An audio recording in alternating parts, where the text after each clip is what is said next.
Acontece.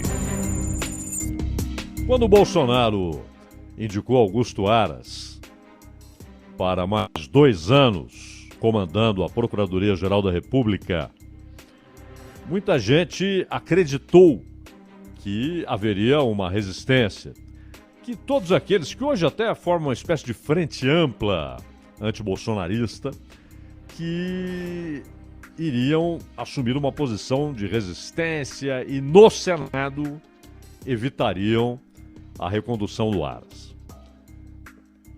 Era um delírio dos muitos que hoje prevalecem no debate público brasileiro. E mesmo no Supremo, onde já houve reclamações públicas contra a atuação do Aras, pelo menos 3 ministros, Rosa Weber rejeitou um pedido da PGR para aguardar a conclusão da CPI da Covid antes de decidir sobre possível investigação contra Bolsonaro por prevaricação. Aquela história do Luiz Miranda, que foi junto com o irmão, diretor do setor de importações do Ministério da Saúde. Eles foram, num sábado, visitar Bolsonaro e denunciar pressões que aquele funcionário, irmão do Luiz Miranda, estava recebendo para a aprovação de um pagamento antecipado para a compra de uma vacina que nunca viria.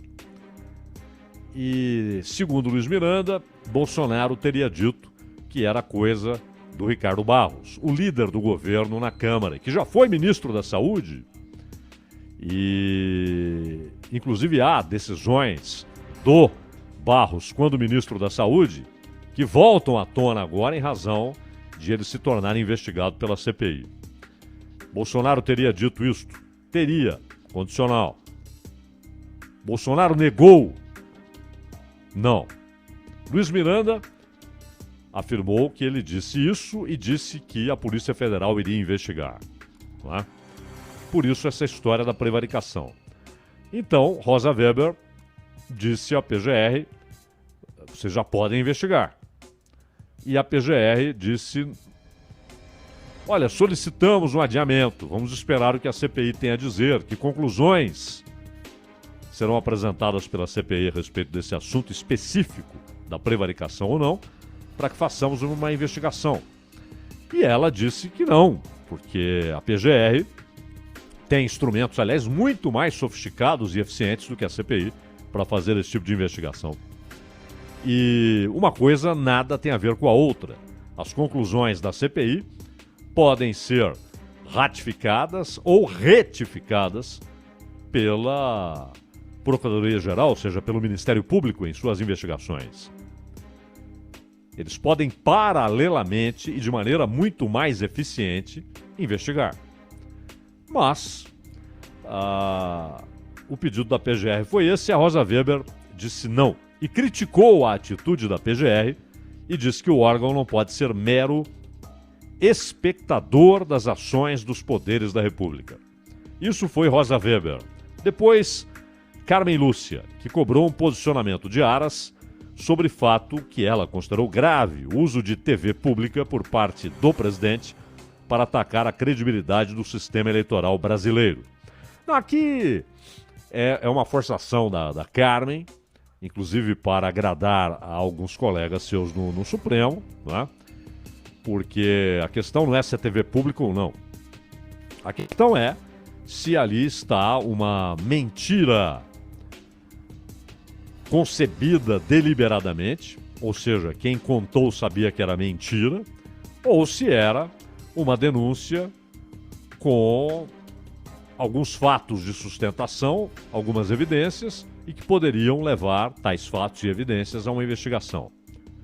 Mas ela reclamou da posição do Aras. E houve o caso do Alexandre de Moraes.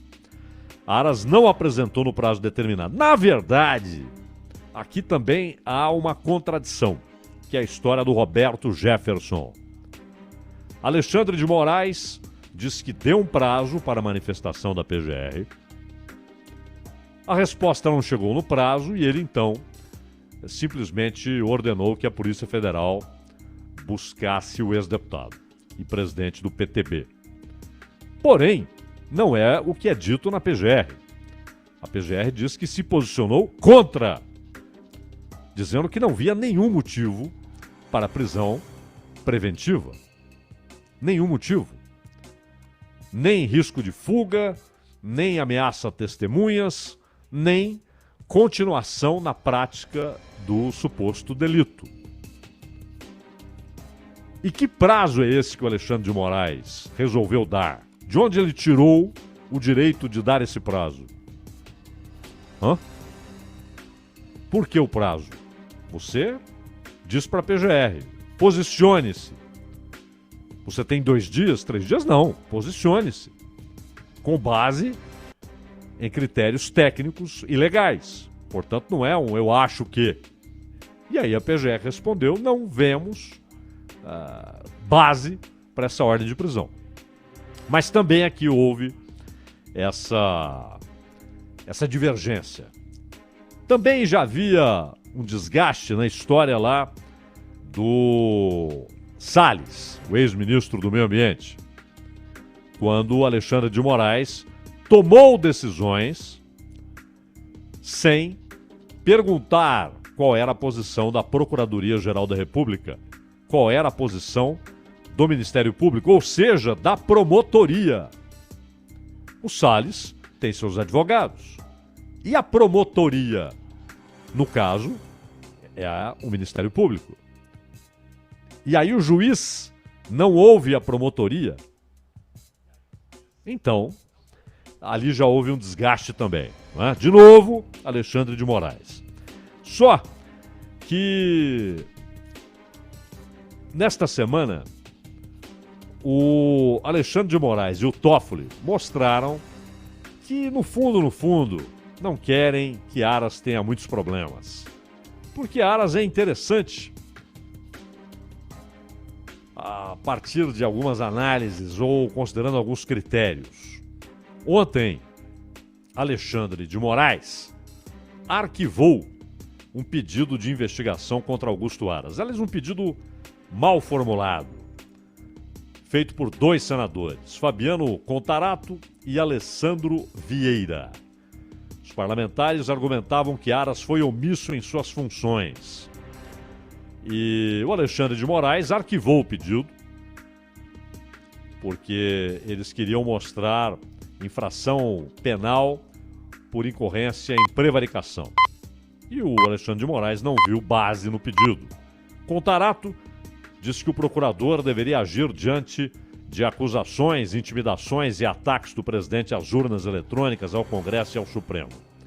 Pedido de apuração de ilegalidade dos atos de Aras, feito pelos senadores, falava em omissão quanto aos ataques ao sistema eleitoral brasileiro, omissões e recusas de atuar em relação ao dever de defender o regime democrático brasileiro e omissões e recusas de atuar em relação ao dever de fiscalizar o cumprimento da lei no enfrentamento à pandemia da Covid-19. E o Moraes disse que a petição não trouxe aos autos indícios mínimos da ocorrência do ilícito criminal praticado pelo investigado ou qualquer indicação dos meios que o mesmo teria empregado em relação às condutas objeto de investigação ou ainda o malefício que produziu, os motivos que o determinaram, o lugar onde a praticou, o tempo ou qualquer outra informação relevante que justifique a instauração específica dessa investigação pelo delito de prevaricação. Ora, quando Moraes fala que o pedido não apresenta os motivos, o malefício produzido, o local, o lugar onde teria sido praticada a conduta ilícita, o tempo durante o qual teria sido praticada essa conduta ilícita, ou qualquer outra informação relevante. Isso aqui é basicamente o seguinte: meus amigos, não quero que isso vá adiante. Certo? E aí você tem as palavras que neste caso nem são sofisticadas ou eruditas, né? Palavras técnicas, mas que na verdade seriam absolutamente ignoradas, ou o ministro consideraria que todas essas exigências de um pedido formal de denúncia estariam sendo atendidos se fosse sua intenção. Não é a intenção. Simples assim. Mas antes, aconteceu também a decisão do Toffoli, também em relação a Augusto Aras. Aqui não pedido de parlamentares. Aqui não tem nada a ver com parlamentares, e sim com o próprio Ministério Público. Porque houve um pedido feito ao Supremo Tribunal Federal pelo Conselho Superior do Ministério Público Federal contra Augusto Aras. E Dias Toffoli negou um mandado de segurança protocolado por membros do Conselho contra o Aras. E esses dois episódios mostram que dentro do Supremo Tribunal Federal há claramente um desejo de que, no final das contas, Aras seja reconduzido ao cargo.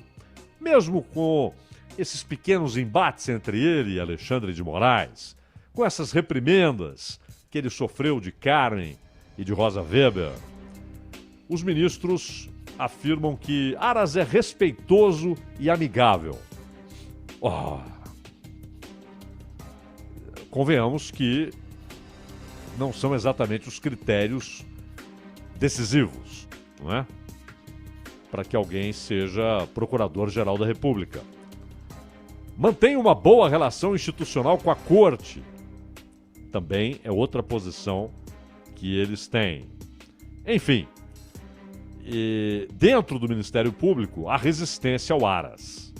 De ex-procuradores, de conselheiros lá do Conselho Nacional do Ministério Público, daqueles que votaram naquela lista tríplice, aliás, criticada hoje pelo Aras. O Aras disse que aquela votação não é auditável. Veja você, Ronald. Também no Ministério Público a denúncia de votação que não é auditável. Segundo o Aras, a lista tríplice não dá para você saber se não houve fraude, né? De qualquer maneira, isso é um pormenor, porque a lista tríplice não é impositiva. O presidente não tem de tirar dali o nome do indicado. Cabe ao presidente indicar, cabe ao Senado aprovar. Então, no final das contas, a bola está com o Senado. Desta vez, coisa rara, a decisão final não é do Supremo, é do Senado. O Senado é que diz sim, o Senado é que diz não. Então, tem a Comissão de Constituição e Justiça. Aliás, é um número considerável, são 27 senadores. Porém, qualquer um dos 81 senadores pode ir lá na sabatina perguntar. Mesmo quem não é da Comissão de Constituição e Justiça. Você tem, em tese, ali 27 senadores, mas qualquer um dos 81 pode ir lá perguntar. Seja a um indicado para a PGR, seja um indicado para o Supremo. Qualquer senador pode ir lá perguntar. No entanto, não é à toa que nunca o indicado foi rejeitado. Pode acontecer, parece próximo o momento em que isso vai acontecer. Talvez até com o André Mendonça, indicado para a vaga aberta com a aposentadoria do Marco Aurélio no Supremo. Mas em relação ao Aras, é muito difícil. E repito, se a comissão disser está aprovado de nossa parte, ou disser está rejeitado, isso não é definitivo. Vai para o plenário. O plenário é que diz sim ou não. Em tese, a comissão tem uma posição que deve ser uma referência para os outros senadores. Em tese. Ela poderia até ser dispensada, gastariam menos dinheiro. Mas, o que diz Aras? Aras chegou lá e falou o que os senadores queriam ouvir. Não só os senadores. É música para os ouvidos dos deputados, dos senadores, de muitos governadores, de muitos prefeitos, de presidente da República, de ex-presidente da República, de candidato à presidência da República. É música para os ouvidos dos ministros do Supremo. Ele desceu a ripa na Lava Jato. E é bom lembrar que em 2019, quando foi indicado para o atual mandato, Aras também passou boa parte das 5 horas, naquele dia, em 19, foram 5 horas, respondendo a respeito da Lava Jato. Os senadores só queriam saber de Lava Jato. E ele criticou a Lava Jato. E agora ele criticou com muito mais desassombro, com muito mais desenvoltura. Afinal de contas, são tempos difíceis para as forças-tarefas, para as investigações. E ele disse, inclusive, o seguinte, que com relação à Lava Jato, que ela não é nem aquela história de cometer excessos, né? Mas, basicamente, o que ele disse é que o modelo é ruim de força-tarefa. Não é nem que aquela força-tarefa da Lava Jato, especificamente em Curitiba, ou no Rio, em Brasília, em São Paulo, tenha cometido excessos. A ideia defendida por Aras é que o modelo é ruim. E é tudo que eles queriam ouvir. Porque você enterra uma Lava Jato, pode aparecer outra. Mas ele critica o modelo. Ele critica a maneira como as investigações ocorreram. Não só quando o Sérgio Moro era juiz e não só na 13ª Vara de Curitiba. Aliás, falando nisso, parênteses, o processo do sítio de Atibaia já foi para o espaço, né?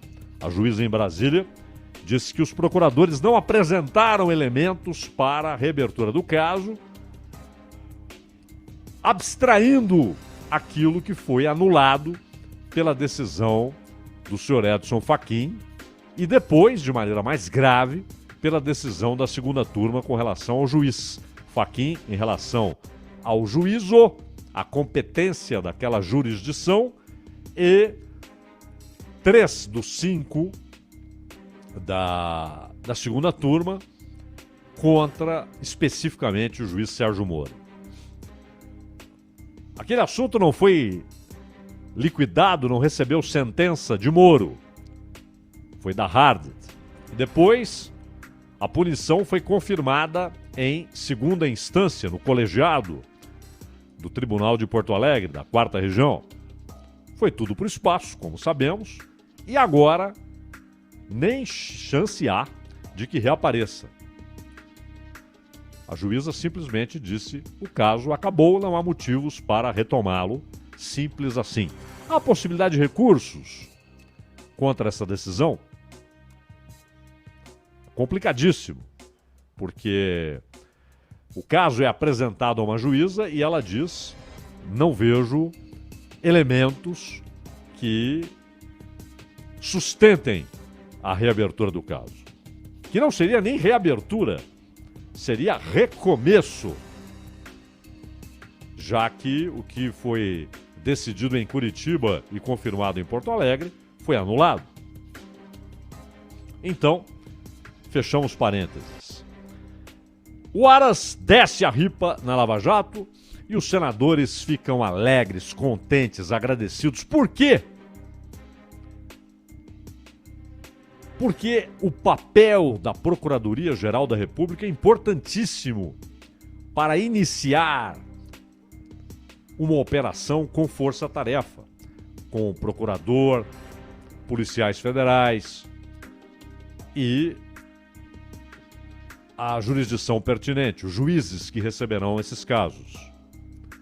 Ter um procurador-geral que, além de descer a ripa na Lava Jato, mostra-se contrário ao conceito de força-tarefa como aquele que foi estabelecido e que foi eficientíssimo do ponto de vista técnico, de capacidade de operação, de envolvimento específico nos casos de procuradores e policiais federais. E muita gente virou especialista em detecção de lavagem de dinheiro, esquemas de corrupção, de agentes públicos, relações promíscuas e desonestas entre o poder público e o setor privado. Então, o Aras, ele mostra que com ele no comando, força-tarefa será absolutamente sob controle, será restrita e não terá nunca mais aquela independência que houve no trabalho da Lava Jato e de outras operações correlatas. Também, não faz tempo, agora, semana passada, a segunda turma livrou Ciro Nogueira, hoje ministro da Casa Civil, da acusação de ter levantado obstáculos a investigações oficiais. E os argumentos usados no Supremo são cândidos. Porque, ao fim, você diz, não é evidência. Não é evidência.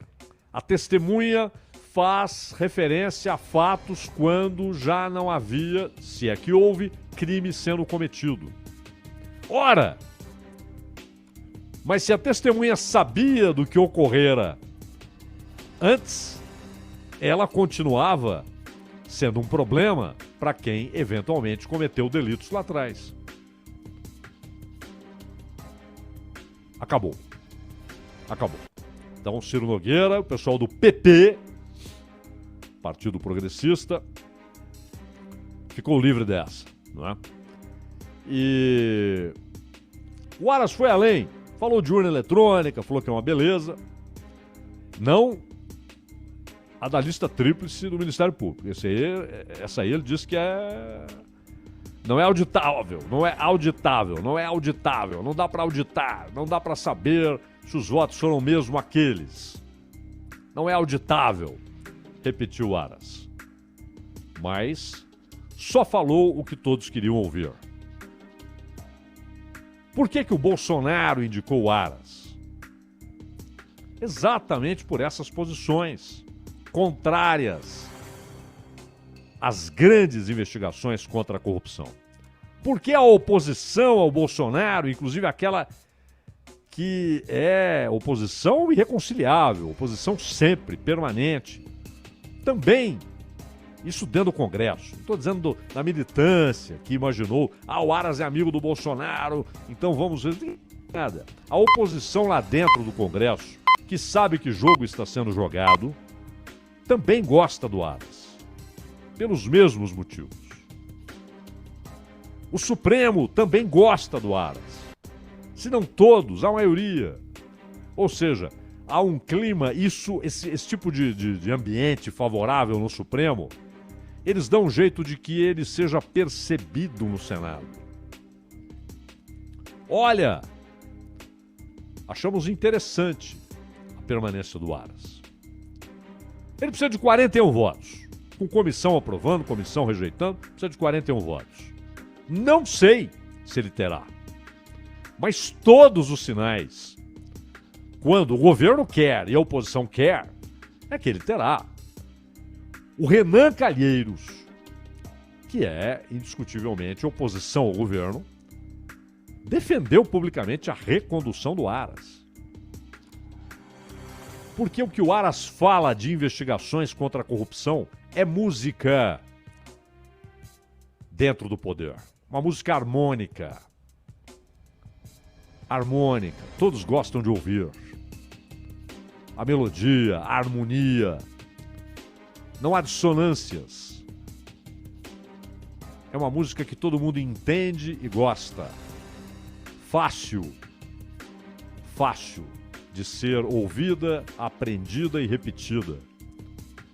Porque é a música que todos querem ouvir e tocar e executar. Então, aquele momento de opa, o que está acontecendo? As estruturas do poder estão tremendo, estão sendo abaladas. Bilionários, políticos importantes, gente que chegou ao topo do poder e também gente do judiciário cuidem-se. E ali o próprio Supremo começou a adotar algumas posições, pelo menos inicialmente, compatíveis com aquela mentalidade que parecia ter adentrado ao imaginário nacional, né? O combate à corrupção agora é realidade. E os corruptos serão varridos da vida pública. E é incontrolável, porque se um juiz quer atingir apenas um partido, não tem como segurar, aquilo vai se estendendo. Jucá avisou. Vamos estancar a sangria. É uma sangria, uma hemorragia. Com o Supremo, com tudo, vamos estancar. Não é um profeta o Jucá, ele apenas conhece como as coisas funcionam no topo do poder político, jurídico, econômico. E o jogo foi virado. Esse sistema, não aquela expressão infanto-juvenil, né? O sistema, eles, a culpa é do... Não, o sistema, como sistema de poder, ele reagiu como sempre reage. Às vezes perde, às vezes vence. No Brasil, ele conseguiu uma reação vitoriosa, que agora começa a respingar muito no Rio de Janeiro. Muito. Aliás, hoje, Ronald, eu não sei se você tem informação aqui, só para encerrar, mas hoje o Conselho Nacional do Ministério Público tinha marcado lá o julgamento de procuradores do Rio de Janeiro. É um caso envolvendo Edson Lobão e Romero Jucá. Eu falei do Jucá e me lembrei. E o que aconteceu? O caso não esteve em nenhum momento sob sigilo, a não ser por alguns minutos. O sistema computadorizado erroneamente colocou ali que estava sob sigilo, mas não estava. A própria juíza do caso falou, em nenhum momento, não é um caso sob sigilo. E os procuradores colocaram alguns dados desse processo na página da internet do Ministério Público. Não tem nada, não colocou no jornal, não colocou cartaz em Copacabana, em Ipanema, no Leblon, em Bangu. Não. Colocou ali na página. O Jucá, o Lobão, seus advogados. Olha só, não sei o que, não poderiam divulgar isso e tal. Resultado, o Conselho Nacional do Ministério Público resolveu julgá-los e mais. O pedido, e quando você lê a defesa dos procuradores, ela é perfeita. Perfeita. Não, ali é pra lei falar assim, nossa, não tem nem caso mais. Inclusive com a juíza dizendo não há sigilo nesse caso. Pois eles marcaram o julgamento para hoje. Ainda não tem definição, viu, Zaida? A última nota era de uma vontade dos procuradores em que, se isso fosse adiante, um pedido de demissão coletiva. Até porque, Ronald, o que o relator do processo está pedindo é a expulsão desses procuradores. Ou seja, o problema não está com o Lobão, com o Jucá. O problema está com procuradores que simplesmente divulgaram ali na página do Ministério Público partes do processo. E lembrando que não estava sob sigilo. Aí sim, não poderiam fazê-lo, mas não estava sob sigilo. A juíza disse em nenhum momento esteve sob sigilo. É esse conjunto de coisas que faz com que a recondução do Aras seja muito provável. Ronald. Esse é o Bandeirantes Acontece. Participe com a gente, mande mensagens, interaja sobre os principais assuntos, tema de abertura aqui do Cláudio Zaidan, que já vai estar disponível em podcast. É o Entendendo a Notícia. A gente já volta. Rede Bandeirantes de Rádio.